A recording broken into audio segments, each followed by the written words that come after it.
ভুল ত্রুটি মানুষ করেই থাকে। যদি কোনো দৃশ্যে আমি অভিনয় করেও থাকি, কিছু যে করিনি তাই না, অবশ্যই করেছি। টোটালি আমার সিম চেঞ্জ করে ফেলেছিলাম, আমার কোনো ফেসবুক আইডি ছিল না, মানুষ কোথায় খুঁজবে আমাকে? কাটপিসের বিষয়টাই আমি জানতাম না, আমি অনেক পরে জেনেছি যে কাটপিস হতো। সারাদিন শুটিং করেছি, সারা রাত শুটিং করেছি। এই ব্যাখ্যাটা যদি দিতে হয় তাহলে বলবো যে ভুল ত্রুটি মানুষ করেই থাকে। তো মানুষের যে পুরো জীবনটা থাকে, একটা মানুষের জন্মগ্রহণের পরে মৃত্যুর পর্যন্ত একটা সময়সীমা থাকে বয়সের। কখনো সে শিশু থাকে, কখনো সে কিশোরী থাকে, যুবতী হয়, তারপরে একটা সময় বয়স্ক হয়ে সে মৃত্যুবরণ করে। তো আমার যে সময়কাল অভিনয়ের জীবনের, ওই সময়টা ছিল কিশোরীর সময়।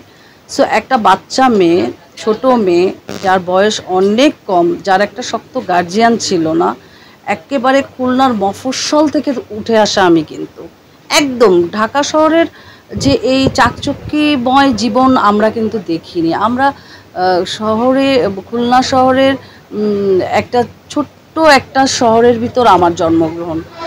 সো ওইখান থেকে উঠে এসে আমি চিত্রনায়িকা পলি হয়েছি। আমার বয়স অনুযায়ী যদি কোনো দৃশ্যে আমি অভিনয় করেও থাকি, কিছু যে করিনি তাই না, অবশ্যই করেছি। ভুল ত্রুটি অবশ্যই হয়েছে, খুব বেশি কিছু করিনি হয়তো, বা কিছু মুদ্রা আমার প্রবলেম হয়েছে, সেটা আমার দোষ না। কিছু সংখ্যক সিকোয়েন্স কিংবা গানের দৃশ্য হতো না, সিকোয়েন্সও না, গানের দৃশ্য বলবো, তাও সব গান না, কিছু কিছু কিছু। তো এটা আসলে কি ওই সময়টার দোষ, আমি বলবো ওই সময়টাই ছবিগুলি নির্মাণ হয়েছে, এবং ওই সময় যারাই ছিল সবাই করেছে। এখন হচ্ছে কি, ওই যে আমি তো চলে গেছিলাম পড়তে, মানে এইটার বিষয়ে কখনো আপনাদের বক্তব্য দিইনি। এখন পপিকে আপনারা খুঁজে পাচ্ছে না, পলিকেও কিন্তু একসময় মানুষ হন্য হয়ে খুঁজেছে, কিন্তু পলিকে পায়নি। কারণ আমি খুব পার্সোনালি চেয়েছি যে আমি আমার পরিবারটাকে প্রপার সময় দিব। তখন আমি টোটালি আমার সিম চেঞ্জ করে ফেলেছিলাম, আমার কোনো ফেসবুক আইডি ছিল না, মানুষ কোথায় খুঁজবে আমাকে?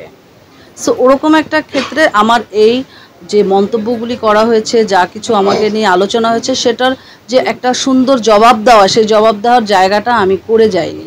তো এখন আমি আস্তে আস্তে একটু জবাব দিচ্ছি। সো আপনারা নিশ্চয়ই এই বিষয়ে অবগত হবেন। কাটপিসের বিষয়টাই আমি জানতাম না, আমি অনেক পরে জেনেছি যে কাটপিস হতো। কাটপিসের ব্যাপারে মানে আমি জানিই না এই বিষয়টা। সো অনেক দিন পরে জেনেছি। তো যদি কাটপিস যারা করেছে কিংবা কাটপিস ঢুকিয়েছে অনেক মুনাফা লাভের আশায়, এটা তো তারা ঠিক করেনি, এবং সেই সব প্রডিউসাররাও কিন্তু এখন নাই।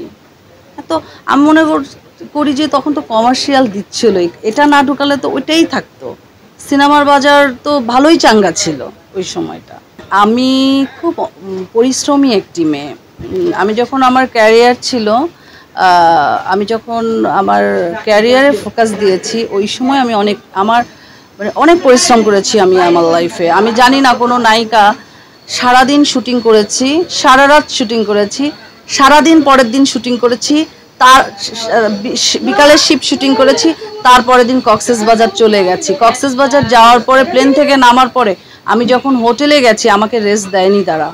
আমার অনেক শিডিউল সমস্যা ছিল, অনেক মানে একদম একটার সাথে একটা টাইট শিডিউল ছিল। আমাকে একবার বলে নাই যে একটু রেস্ট করেন, তাড়াতাড়ি পলি তাড়াতাড়ি মেকআপ দাও, একটা জেলখানার সিকোয়েন্স আছে, তোমাকে করতে হবে, এটা ফেসে যাব, আমরা এখানে সেটটা 2 দিনের বেশি রাখতে পারবো না।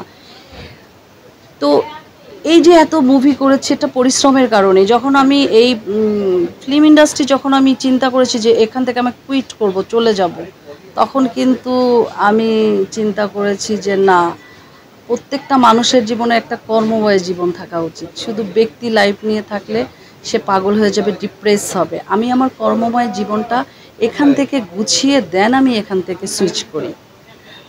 যখন একটি মানুষের কর্মময় জীবন থাকবে, ফ্যামিলি লাইফ থাকবে, অর্থ থাকবে, অর্থ অর্থ আর্ন করার জায়গাটা থাকবে, তখন কিন্তু সে তার লাইফ লিডটা অনেক ভালো করতে পারবে।